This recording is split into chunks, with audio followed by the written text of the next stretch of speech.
Seek ye first the kingdom of God and His righteousness, and all these things shall be added unto you.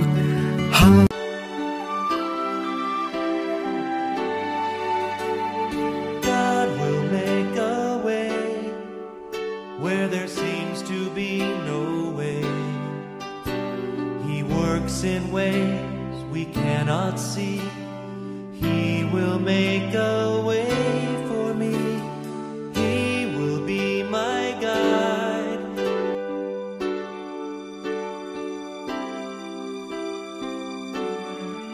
Ang ating pong mga pagbasa ngayon, dito ngayon sa pangalawang linggo ng Adbyento, at kung naalala natin, yung mga pagbasa din po, lalong-lalo na ang Ebanghelyo nung nakaraang linggo sa unang linggo ng Adbyento, makikita din po natin na ang mensahe dito ay God will make a way where there seems to be no way. Na para bagang nagmistulang wala ka ng madadaanan. Nagmistulang nagdidilim ang buhay. Sa buhay mo, nagdadry ka na. Na para ka nang nandyan sa isang lugar na nag-winter, lugar na malamig, ng mga nakapaligid ng mga puno ay wala ng mga dahon. Nakagaya ngayon, pag nagpunta ka sa mga lugar na nag-winter, US for example, o sa Japan, o saan-saan man na may taglamig, makikita natin ang mga puno na parang patay na, na para bagang wala ng pag-asa. Ngunit again, may isang quotation ng mga lugar na nag-winter. Sabi nila, don't cut the tree down when it is winter time. Huwag mo dang putulin yung puno during winter time, sa taglamig. Sandali muna. Dahil yung mga punong iyon, hindi pa pupatay. Huwag kang mag-decision kaagad na puputulin mo na lang yan. Napaka-figurative ito, napaka-symbolic ito sa ating buhay. Dahil hintayin mo naman ang springtime, yung tagsibol. Pagkatapos ng winter, nandoon yung springtime. At makikita natin, wow, ang ganda-ganda naman ng mga punong iyan. Sumisibol yung mga bagong dahon na hudyat ng pag-asa, hudyat ng bagong buhay. Huwag ka munang mag-decision. God will make a way when there seems to be no way. Kagaya ng awiting ito. Oh, God will make a way where there seems to be no way. He works in ways we cannot see. He will make a way for me. He will be my guide. Hold me closely to His side. With love and strength for each new day, He will make a way.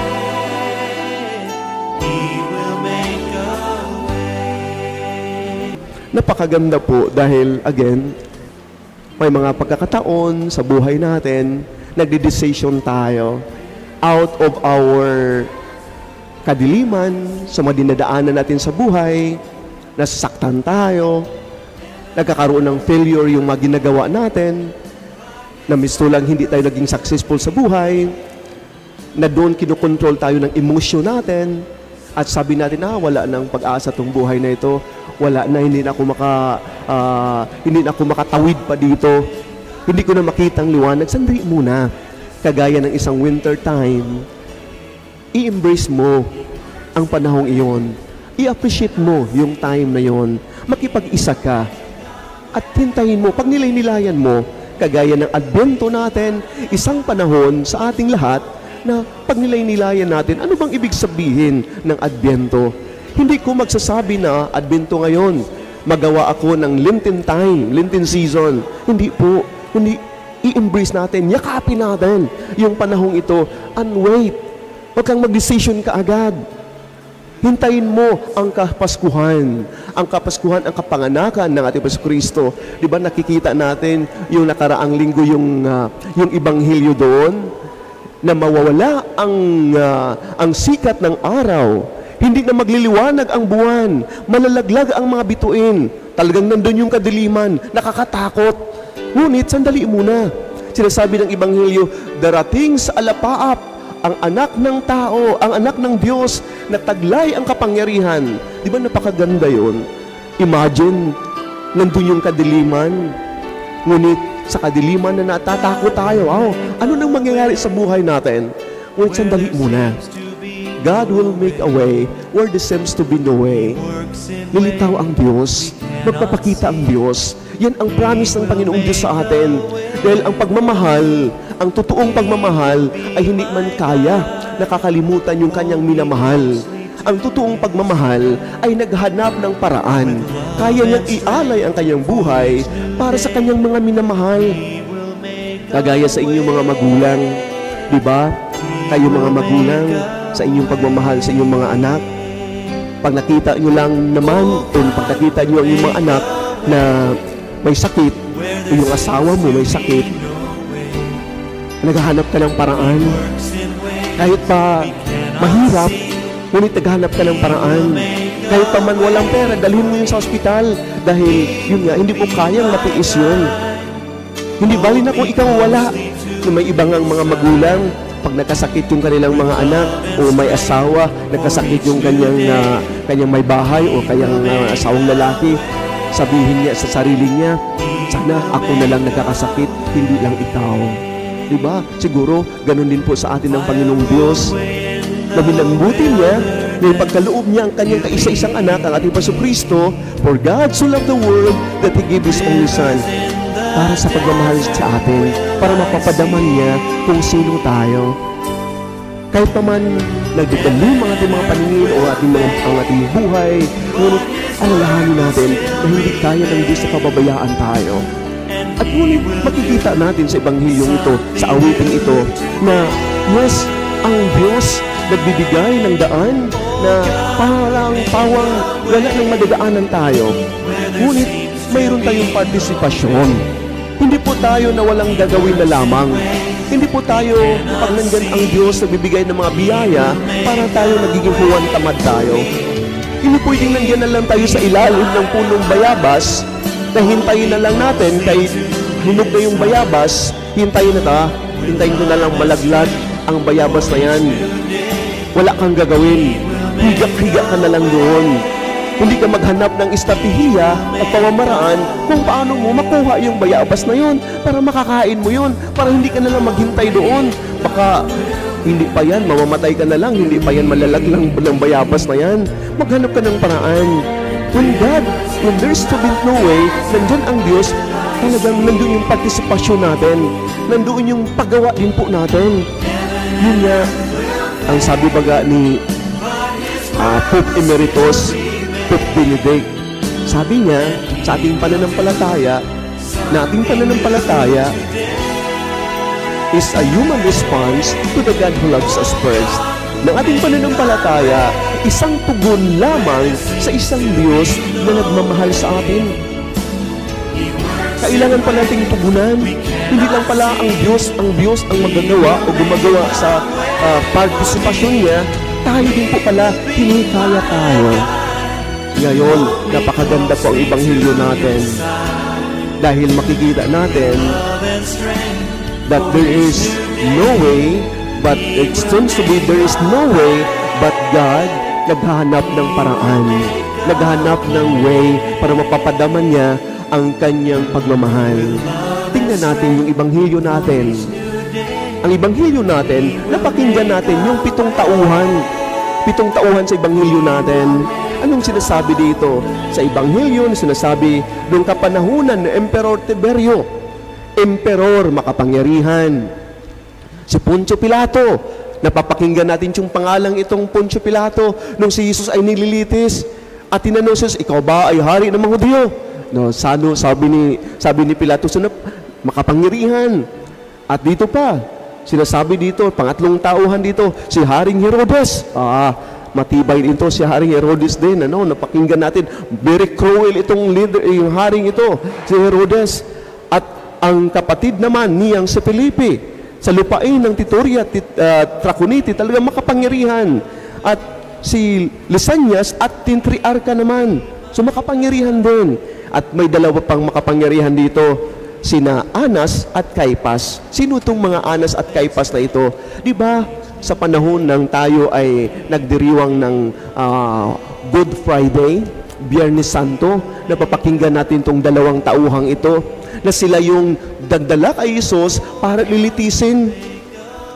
At doon sa paglilitis, ito yung naging daan kung bakit si Jesus ay kinukoronahan ng matinik na korona, nagpapasaan ng cross, napapakot diyan sa taas ng cross, namatay diyan sa cross. Sila yung naging daan.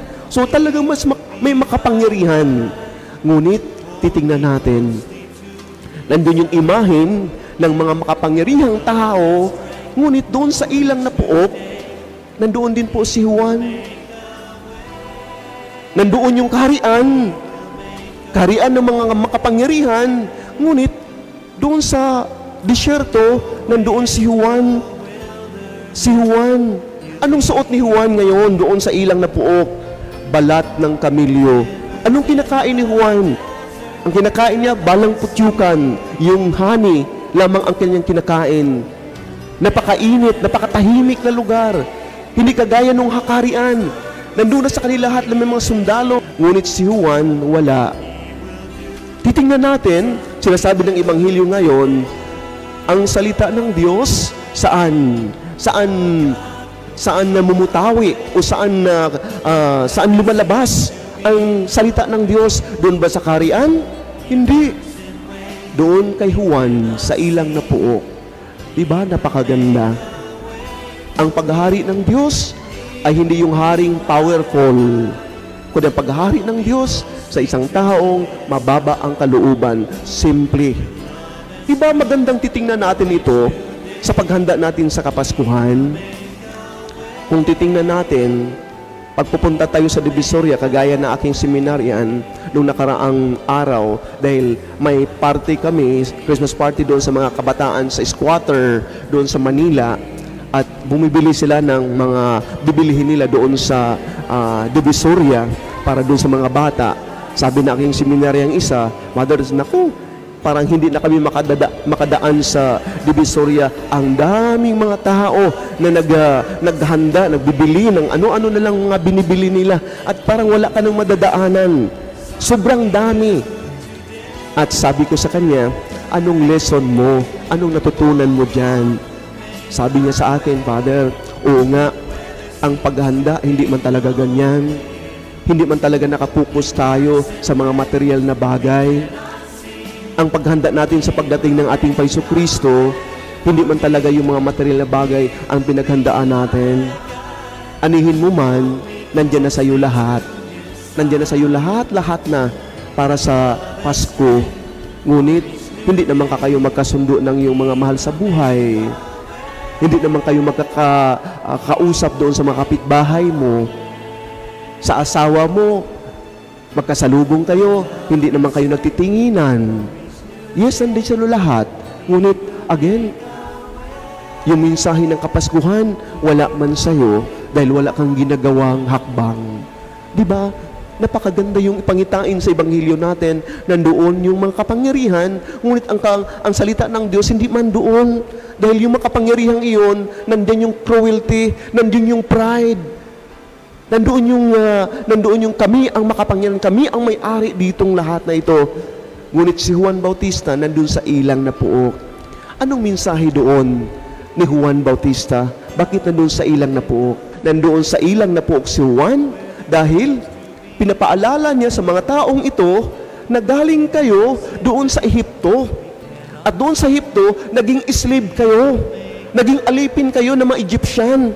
Ngayon, sa pagmamahal ng Diyos, sa gabay ng Diyos, pinapalaya kayo sa pamagitan ni Moses at dinadala kayo doon sa disyerto.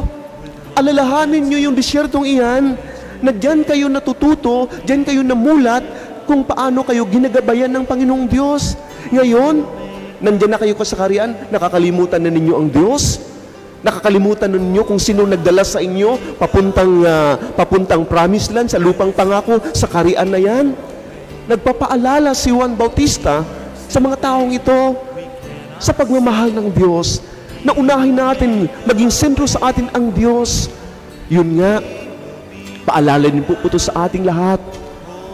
Yun nga sa atin, yes, kailangan natin yung mga pang may lotsiboy na tayo, pang may regalo tayo, kailangan natin yon. Nagbigay din yun ng saya talaga, pero ang totoong nagbibigay ng saya ay yung pakipagrelasyon natin sa kapwa natin. At ito ang mensahe ni Juan Bautista para may gagawin tayo. Sinasabi ni Juan Bautista na maging engineer tayo. Ano yan, Father? Ano yung pagiging engineer dyan? Bakit sinasabi yan na maging engineer tayo? Yes, sinasabi ni Juan Bautista, spiritual engineering. Imagine, sabi ni Juan, ito ang sinasabi na sumisigaw sa ilang. Ihanda ninyo ang kanyang daraanan. Tuwirin ninyo. Yung participation natin, tuwirin ninyo ang kanyang landas. Tatambakan ang bawat lambak at titibagin ang bawat burol at bundok. Tutuwirin ang daang liko-liko. Wow! Ito yung participation natin. Ito yung gagawin natin. Yes, God! When there seems to be winuwi, nandyan ang Diyos. Ngunit again, ito yung hinahamon, challenge sa atin ni Juan Bautista na maging proactive tayo sa paghintay natin sa Panginoong Diyos, na hindi tayo magiging huwang tamad, na wala tayong gagawin. Napakaganda po ang pagiging engineer natin, kagaya nung unang kapanahunan, in the 80s, 90s, pupunta ka sa Baguio, 8 hours yan. 8 hours magta-travel ka. Ngayon, dahil sa mga bagong mga teknolohiya, 4 hours na lang pupunta tayo sa Baguio at ma-appreciate mo yung daan. Wow, ang ganda-ganda naman. Pag pupunta ka naman sa Subic, dadaan ka sa NLEX, sa EasyTex, makikita mo, wow, ang ganda-ganda ng daan dito. Dahil sa engineering concept, dahil sa mga new technology. Sa atin din pong buhay, may mga bako-bako din po tayong buhay. Ano yung mga bako-bako natin? Ano yung mga kulang? Dahil sa pride natin, naging bako-bako yung buhay natin. Dahil sa pride natin, sa inis, sa jealousy natin, sa pagtatampo natin, ang nangyayari, naging bulubundukin na yung buhay natin, na wala nang makakadaan dahil yun nga sa makasalanan natin. Ngunit sabi ni Juan, ito yung participation ninyo sa pagdating ng Panginoon. Tuwirin naman ninyo yung dadaanan ng Panginoon. Hinikaya tayo, that's why sa Advent season, may mga kumpisal tayo. Sa Advent season, may mga recollection tayo. Sa Advent season, may mga celebration tayo, nagpapaalala sa presensya ng Diyos. Tama man yung nagdiriwang tayo ng Christmas party. Ngunit alalahanin natin sa Christmas party na ito, magbigay sa atin ng mensahe ng pakipagrelasyon. Hindi na yung nag-Christmas party tayo, ang naging sentro, yung video key na.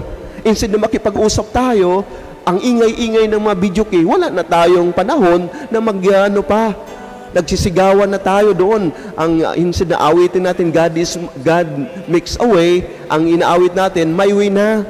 No, my way na inaawit natin. This is my way na. Hindi na ang way ng Diyos ang pinag-usapan natin. Yun nga, napakalaking hamon sa atin ito, sa ating paghanda. Kung nais natin na mapaghandaan natin, mayakap natin, at makita natin na may pag-asa, makita natin na may bagong buhay, mapakinggan natin ang kanyang buses, makikinig tayo, magbigay tayo ng panahon sa Kanya. At again, ang napakaganda ng awiting sinasabi,